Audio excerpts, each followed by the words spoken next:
What is going on, people? It stressed me out so bad. I'm used to just saying, okay, if I have the money, go to the store and go get it.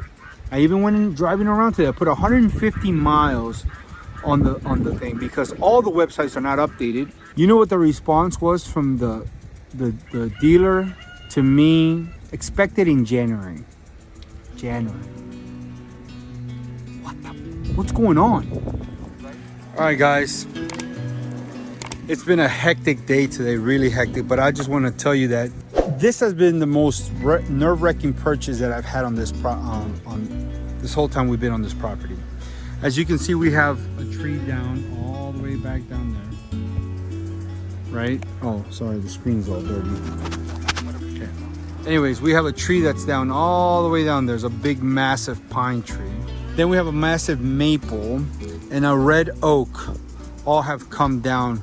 Well, our chainsaw is an MS261. I think it's a 261C for commercial. It's only an 18-inch bar. I would say it does an amazing job, but we have put that thing through the works. And the truth is that some of these trees are just massive. Since we can't cut it around there or mow or bushwhack or whatever, so we went and today I did my research. Just so you know, guys know, let me tell you something here. Hold on. All right, just so you guys know, I'm gonna give you a little insight. Stihl, S-T-I-H-L, has everything on back order for about a year.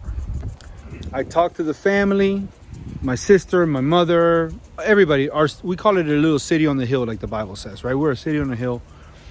Let me sit down because it's been a long, hectic day. So me and my son, I've been doing research on just what's a good chainsaw for farm and everything I've seen. And so anyway, so we landed on the 462 RCM.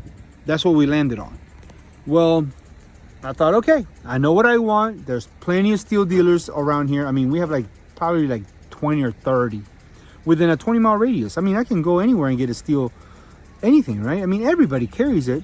And I like Stihl because I bought everything else Stihl. We have a chainsaw that's already Stihl, 261 that I told you about. We have a combi, which we do like all the trimming and bushwhacking around the creek, which we have to do. And you can use different attachments on the bottom. And so I called around. I even went in driving around today. I put 150 miles on the thing because all the websites are not updated. Even the Stihl website tells you that there is nothing out there right now. Just to show you how crazy the shortage is.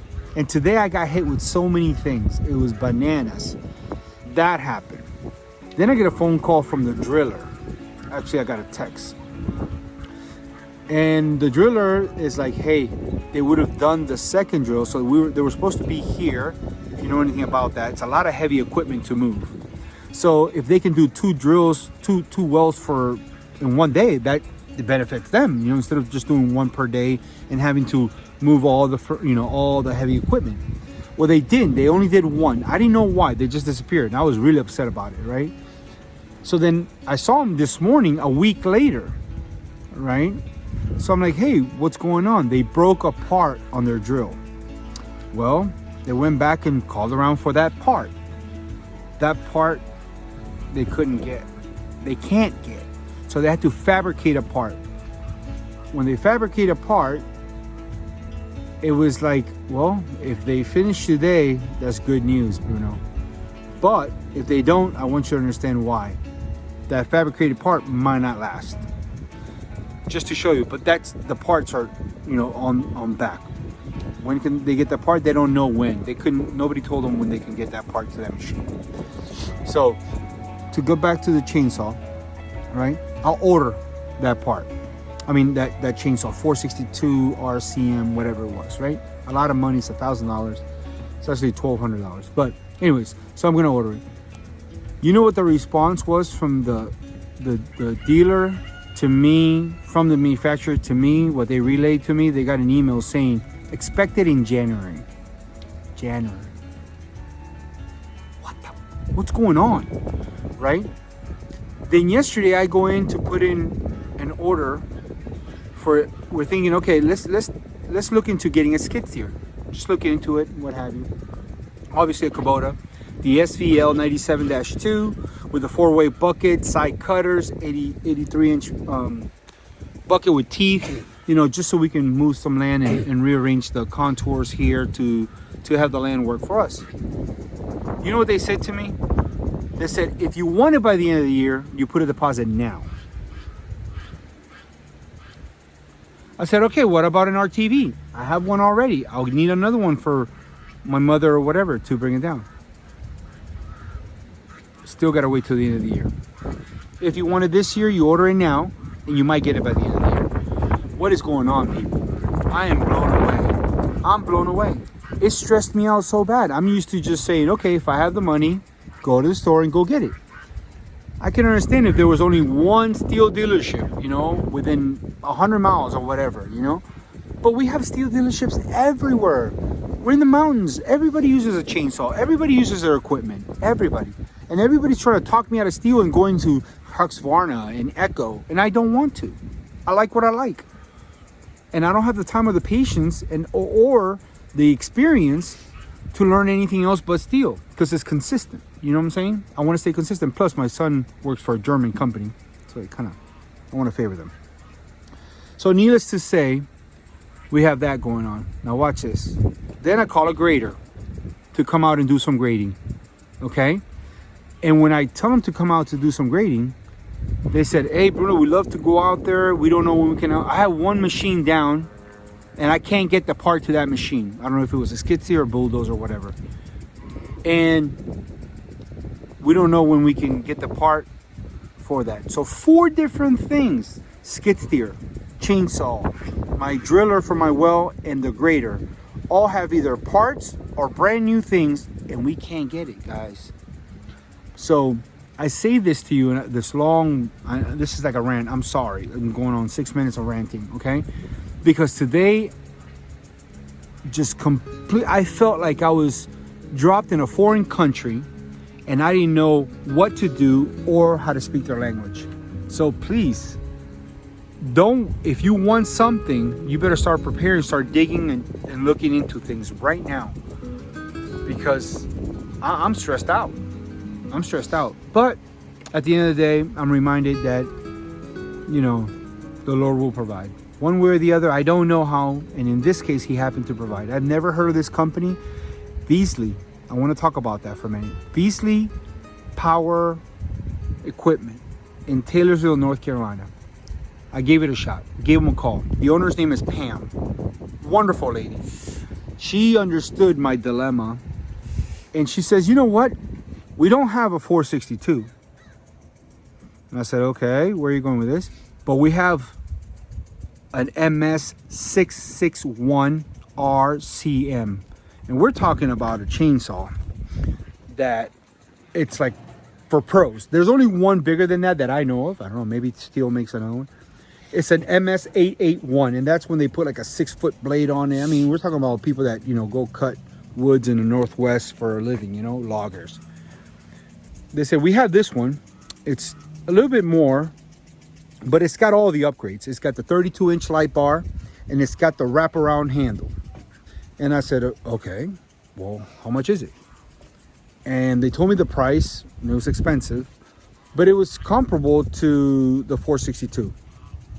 So then I called, listen to this, 36 different places, and I went as far as 34 miles out, okay, radius. No one has a 462 in stock. No one. The biggest I found was a 500i, which I means fuel injected.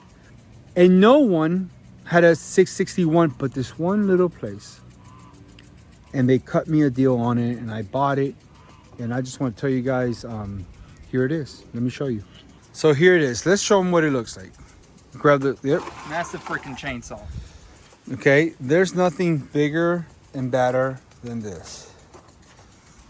Yeah. Okay. This is it, guys. Steel MS661. I mean, it's got features like you will not believe. It's the Magnum too. It's got the wraparound handle from here to here. And the guy told me, and the lady told me, and I have the light bar. This is called the light bar, 32-inch light bar. And the lady told me we can go ahead and this machine is big enough that if we can get I forgot what he called it. It's actually like a little portable mill, sawmill. We can put it on there and then use it as a sawmill. So this is it. Ben, anything you read so far on it that kind of caught your attention? Yeah, so actually quite a few things that caught my attention. One, there's two main features that I absolutely love more, and I'll tell you why in a minute. One is, I don't know if you noticed, but it says Elasto Start. So this is not like a traditional startup. Whenever you're trying to crank up the engine, it has a built-in shock absorber so that any kickback that the engine gives you when you're cranking up, it absorbs that shock. And secondly, it also has a little tiny valve called a deco valve. And what that does is it reduces the compression inside the engine, and I'll save you the science, but it basically also reduces the amount of effort needed to crank up the engine. And this takes 2 cycle? Yep, 2-cycle fuel. Right. It's not an I. Fuel inject, that would be straight ethanol, right? Yeah. That would be 4-cycle. 4 cycle. Yep. And then this thing, it's just massive. We do have an MS 261, and what my son doesn't know is that I went ahead and dropped it off. They're gonna put a longer bar. We have an 18-inch bar on there. They're gonna put a 20-inch bar with a brand new chain, and then they're gonna sharpen and salvage the old chain on the 18-inch bar, and we're gonna keep it just in case, you know, so we can use it. By the way, steel is so amazing. I'm sold on steel. Nobody can talk me out of it. Every salesperson everywhere I've gone has tried to switch me to Husqvarna or Echo. Those are the only two that people have tried to switch me to. And I'm not going from this. The reason why is because we have a 17-year-old MS 261, or 15 years old, I think. I don't know, one of the two. Doesn't matter, it's old. And it's still running to this day. And we don't take very good care of that one because that one was gifted to us. We left it with fuel inside, and it still cranks. I love it. So we're going to take a lot better care of this one because this one is not gifted to us. Except for when I die, he might get it. But yeah, let's hear you crank it. Yeah, I'm excited to start this thing up. Actually, I just now noticed this. Didn't know about this before. Usually you have a choke and like a prime and a choke for this thing, but I did remember reading about this. It has what are called automatic carburetors. Basically, you don't have to go through that whole process. It's just a much simpler startup. You know, you just pull a few times and it gets it up and running. So crank it. I'm gonna go ahead and give it a try.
I will say, I've used several chainsaws before, especially steel. That tops them all. I mean, it cut through it like butter. I mean, obviously it's a sharpened blade, but I've never actually been able to cut through trees this big before. And I mean, it handled it really well. Overall, I would highly recommend something like this. I've only used it a few times, but I love how smooth it feels. There's less vibration. Overall, it's a really great experience. It makes it much easier. Despite its weight, I will say everything else helps to compensate for that.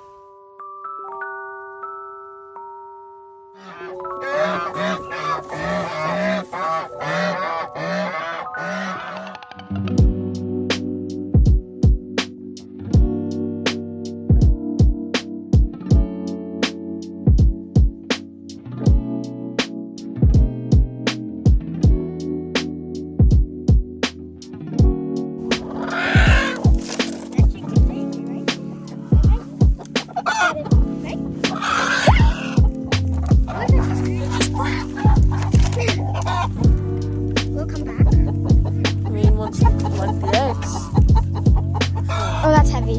Hannah.